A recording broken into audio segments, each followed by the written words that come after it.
What's up nerds, this is Bibbs and today we're breaking down a trip-hop track. Some of you may call it pop because there's some vocals to it, but we're gonna be focusing on the instrumental, so I'm gonna call this video making of a trip-hop track.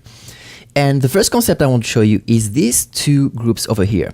One is called instrumental master and the other one a vocal master. And the reason why I'm doing this is just it just makes it easy when I want to focus on only one or the other. For example, I mean, you know, like if you're working on the instrumental and you have vocals over it, it can be distracting. So this way, having these two groups with one click, I can get rid of all the vocals altogether. Other reason of doing this is that once your project is done, if you need to bounce an a cappella version or an instrumental version, same thing, solo, export, and then solo, export. And the last reason of having these two groups is that just for processing, let's say your track can use more high frequencies, but you like where the vocals are sitting, then you can just add your EQ on the instrumental track only and the vocals will remain untouched. All right, so try it out. Now, let's check the kick and snare here.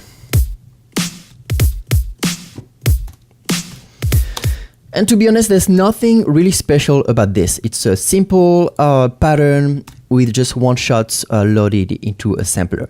But to make up for it, I'm going to show you the technique that I usually go for when it comes to breakbeats. And that is going into my sample breaks loops.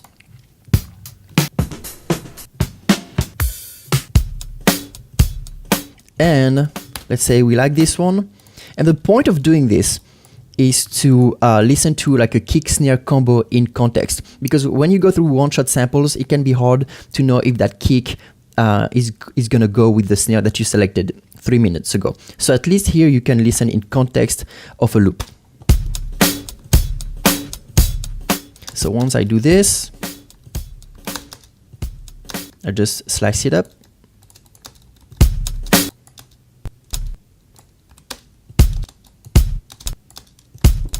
Up. All right, kick, hi-hat, snare, there you go. And then I just drag them into my sampler,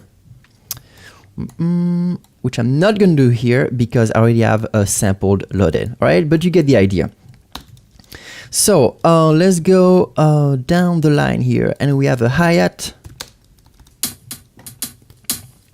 So that's a one-shot sample hi-hat also. But as you can see, I have some automation going on, and this automation is assigned to distortion of the dry, wet of the distortion. And I'm doing this because I don't like to rely on velocity only to add dynamics to a sound.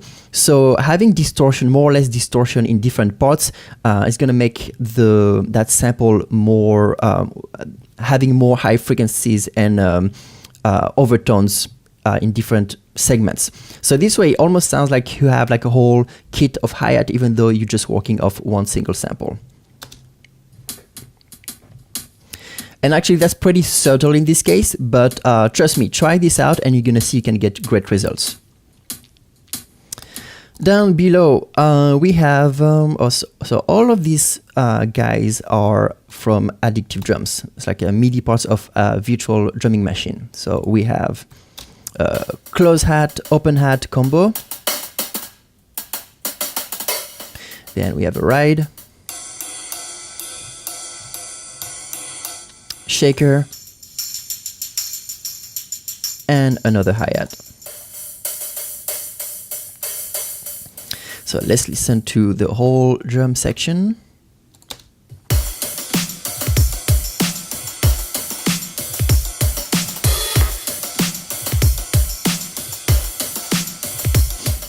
Then below we have the bass, and the bass is a real bass that I played.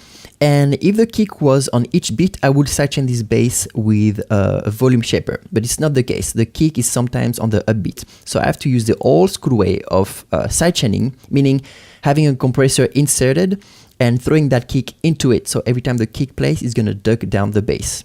So let me solo those two elements.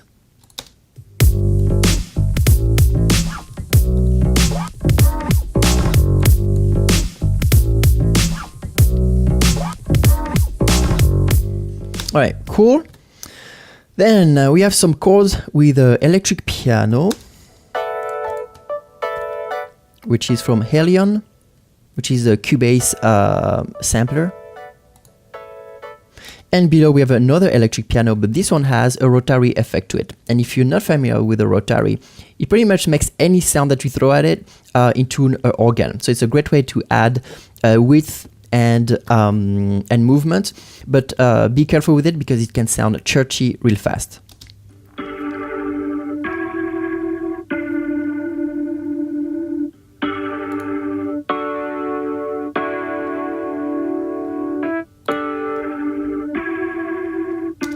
Okay, then we have another group called Randomkeesom, and these ones are, I think they are all bounces of MIDI parts, all from Hyatt too.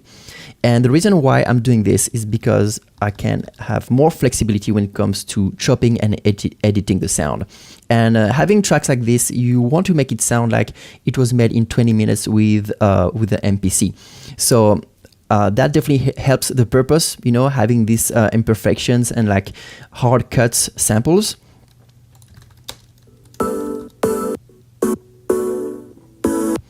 And one of the other reasons why I bounced it into audio is, for example, this choir sound. If I remember correctly, the attack was too slow, too sloppy.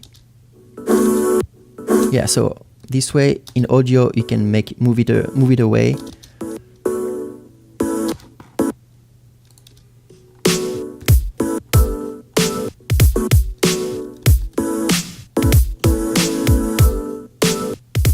And below, I did kind of the same thing with the violin.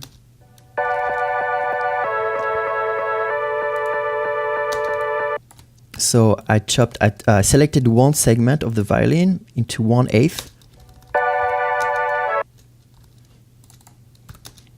And the cool thing with Cubase, I don't know if you can do that with the other DAWs, but you can select all of your samples, and if you hold Ctrl-Alt and drag left or right, you can move within the sample itself.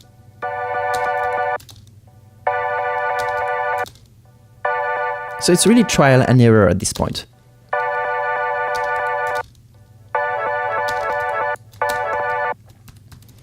Okay, let's go back to how it was. And then below it's another violin. And this one was transposed -1. I don't really know what happened there, but it does sound lo-fi and it fits the track, so that's why I'm leaving it.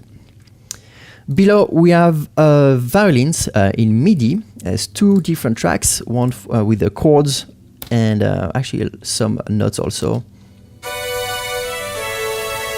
A little bit of pitch bend action.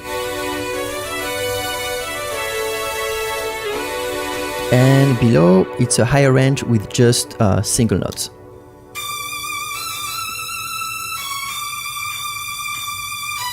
And you can hear there's a lot of pitch variation, and I'm doing this with a vibrato that I'm automating.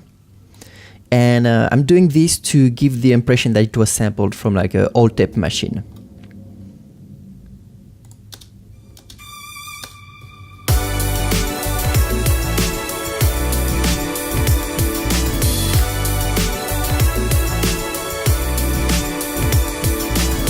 And lastly, the vocals.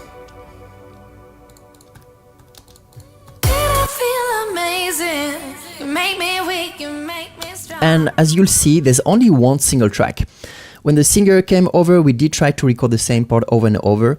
And I tried to layer it, but it just sounded too much and overproduced. For this kind of track, I think it's better to keep it raw and simple. That's why I'm just going with one single take, but focusing on the processing.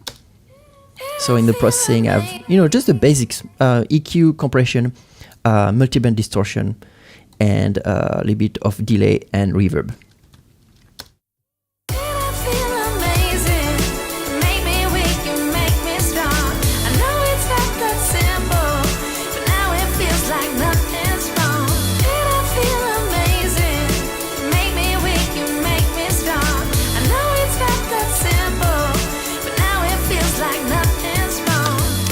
That's it for today, guys. I hope you liked it, and I'll see you in the next one.